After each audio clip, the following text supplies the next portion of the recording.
Трагічні миті життя кримсько-татарської родини. Режисер Наріман Алієв знімає своє перше повнометражне кіно «Додому». Стрічка про непрості стосунки різних поколінь сім'ї, які до того ж затьмарені загибеллю сина після анексії Криму.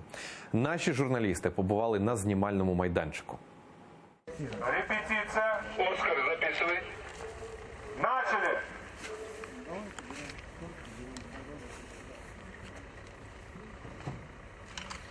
Адмінмежа України з анексованим Кримом, контрольно-пропускний пункт Чонгар. Під Києвом, за 70 кілометрів від столиці, на закинутому аеродромі Долина звели КПВВ для зйомок. Это наша локация, которая имитирует КПП Чонгар. С этой стороны у нас, как бы скажем, въезд в Крым, с той выезд с Крыма.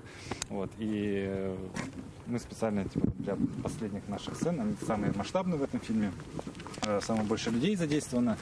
И вот мы его построили. Пункт пропуску Чонгар – одна з локацій зйомок повнометражного фільму режисера Нарімана Алієва «Додому». Стрічка про трагічні події у житті кримсько-татарської родини після анексії півострова. Батько із сином їдуть на материкову Україну забрати тіло ще одного сина, щоб поховати на батьківщині в окупованому Криму. Ця сюжетна лінія як інструмент для розкриття складних стосунків різних поколінь і їх конфлікту у розумінні, що є батьківщина.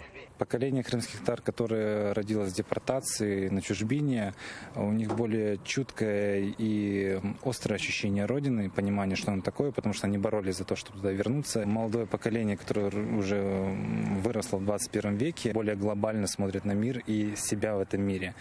Но мы стараемся раскрыть обе позиции. Как бы там ни было, семья, дом, родина – это основополагающее крымско-татарского народа, и на чем, в принципе, базируется, скажем, наше единство.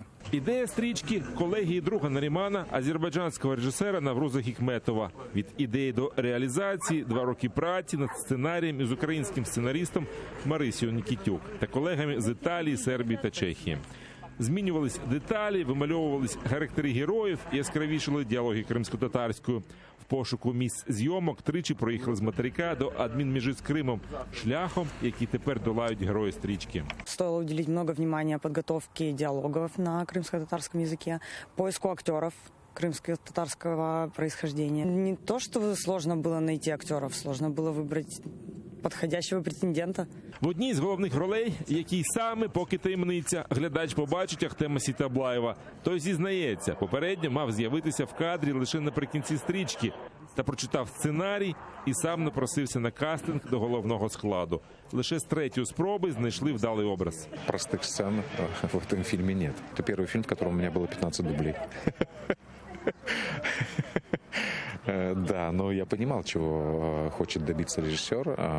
Вот, он чрезвычайный перфекционист. У нас были репетиции, что чрезвычайно редко сейчас в кино вообще, как правило, по причине нехватки времени. Зйомки фільму планують завершити до кінця року, і вже навесні його презентуватимуть на одному з відомих міжнародних кінофестивалів.